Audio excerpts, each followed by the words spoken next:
Therefore, I have always written to please myself, not to please a certain type of audience, because you can't know the audience as well as you know yourself. One thing I might mention, most writers, and I think it's an unfortunate thing, they try to write something that they think a certain audience might enjoy.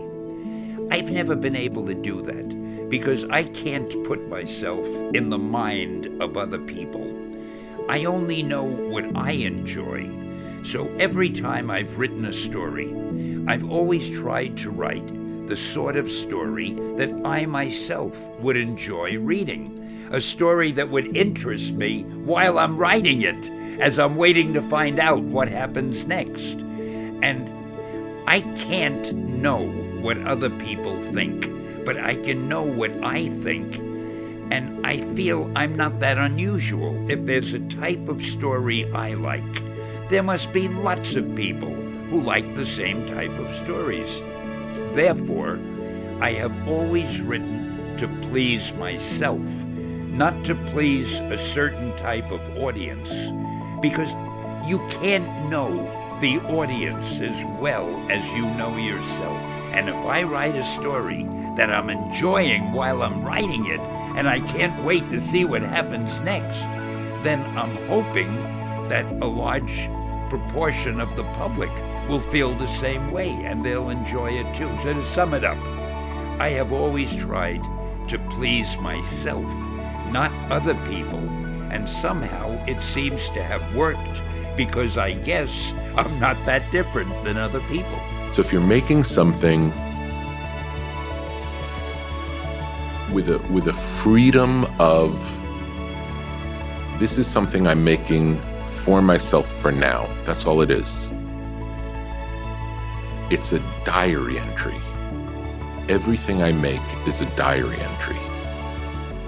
The beauty of a diary entry is I can write my diary entry and you can't tell me my diary entry wasn't good enough or that's not what I experienced. Of course it's what I experienced. I'm writing a personal diary for myself. No one else can judge it.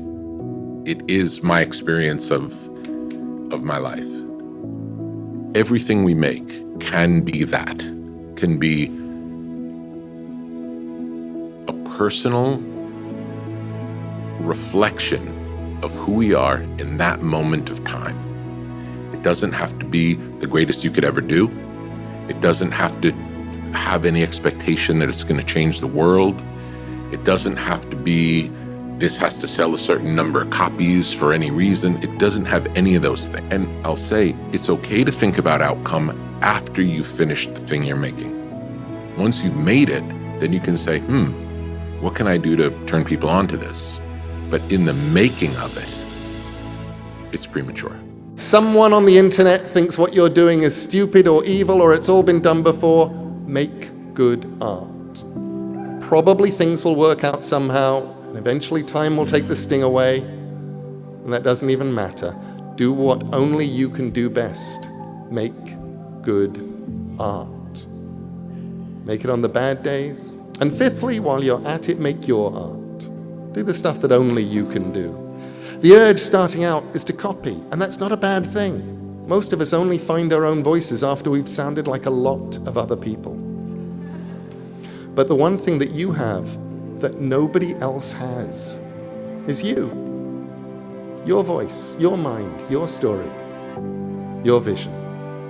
So write and draw and build and play and dance and live as only you can. The moment that you feel that just possibly you're walking down the street naked, exposing too much of your heart and your mind and what exists on the inside, showing too much of yourself, that's the moment you may be starting to get it right. The things I've done that worked the best were the things I was the least certain about. The stories where I was sure they'd either work or more likely be the kind of embarrassing failures that people would gather together and discuss until the end of time. They always had that in common. Looking back at them, people explain why they were inevitable successes, and when I was doing them, I had no idea. I still don't. And where would be the fun in making something you knew was going to work? You can join the game, fight the wars, play with form all you want. But to find real peace, you have to let the armor go. Your need for acceptance can make you invisible in this world. Don't let anything stand in the way of the light that shines through this form. Risk being seen in all of your glory. As someone who's done what you're about to go and do, I can tell you from experience, the effect you have on others is the most valuable currency there is. Because everything you gain in life will rot and fall apart, and all that will be left of you is what was in your heart. There are few things more liberating in this life than having your worst fear realized. David Letterman wanted to be Johnny Carson and was not. And as a result, my generation of comedians wanted to be David Letterman. And none of us are. My peers and I have all missed that mark in 1,000 different ways. But the point is this: it is our failure to become our perceived ideal that ultimately defines us and makes us unique. It's not easy, but if you accept your misfortune and handle it right, your perceived failure can become a catalyst for profound reinvention. The beauty is that through disappointment, you can gain clarity, and with clarity comes conviction and true originality. Well, I'm here to tell you that whatever you think your dream is now, it will probably change, and that's okay. Break rules. Leave the world more interesting for your being here. Make good art. So what I'm trying to say is, let your imagination flow freely, but always base what happens on some sort of provable fact so that the reader or the viewer will go along with it and enjoy it as much as you enjoyed writing it. So good luck to you. Thanks for listening, and I really enjoyed talking to you. Excelsior!